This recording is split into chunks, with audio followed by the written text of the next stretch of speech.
Hello guys, good morning. Ito, dito tayo ngayon sa Monday Challenge. Okay, so 30 alternate tricep kickback and 30 minutes stationary walk. Okay, so ganun po ulit. Yung inuulit ko lagi, bago kayo magsimula, kailangan natin ng warm up. Yan.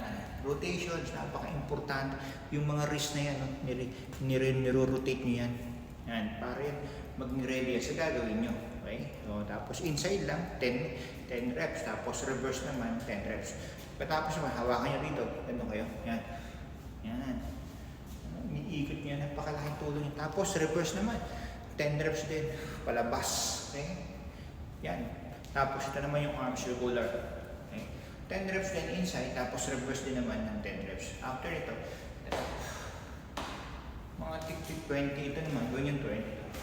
Napakasarap po. I-twist nyo yung katawan nyo, tapos i-tap nyo yung shoulders nyo, tapos ito yung pinaka-labor natin yan. Ganyan yung leg squat, twist. Okay? Tapos ito yung hips, rotations yan. I-rotate nyo siya. Pakalaki yan, 10 times, tapos reverse nyo siya, 10 times yan.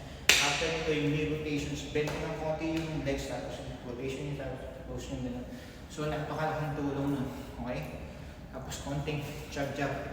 Gawin nyo to at least mga 1 or 2 to 3 minutes. Nakalaking tulong nito kung magagawa nyo gano'n. Okay? So after nito, yun na, yung ating challenge na 30 minutes walk. So yung 30 minutes walk na yun, kailangan meron kayong timer o may music kayo na makakapag-encourage nyo. Okay? So, yan na, pwedeng ganyan. Stationary walk lang siya. Ang target kasi natin dito is to be consistent. Okay? To be consistent. Okay? Pwede rin kayo mag-walk outside ng 30 minutes. Mas maganda yun. Tapos o kaya naman mag-jogging kayo. Sa last game na yun. Yung 30 minutes yung nagawa nyo ay napakalaking tulong na yan sa sarili nyo. Okay? So ang goal natin dito is yung lifetime fitness. Okay? Lifetime. Hindi lang yung challenge. Lifetime. Okay? Okay. So after nito, yun na.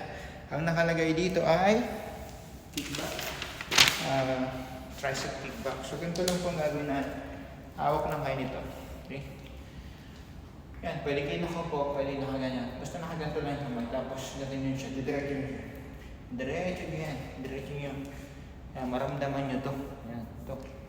Yan, diretso, diretso, diretso.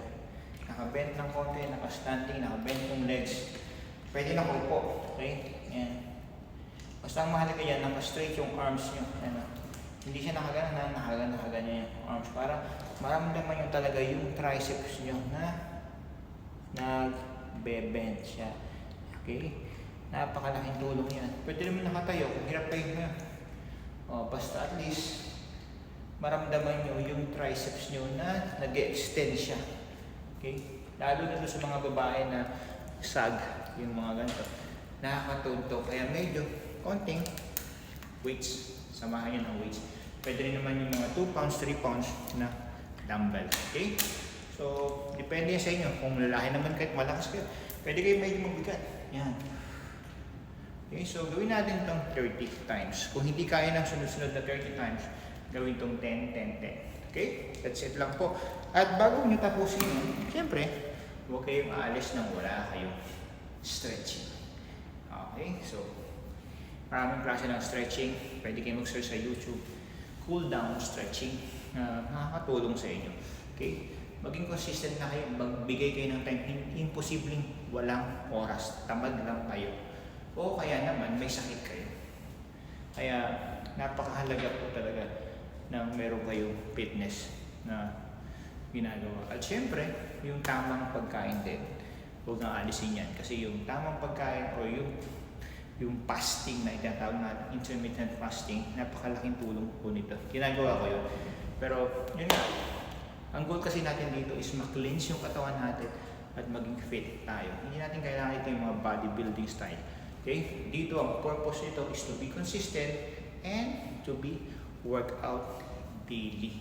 Okay? A simpleng workout na to, malaki yung itutulong nito. Gawin nyo po ito sa umaga. Mas maganda sa umaga to. Okay? God bless.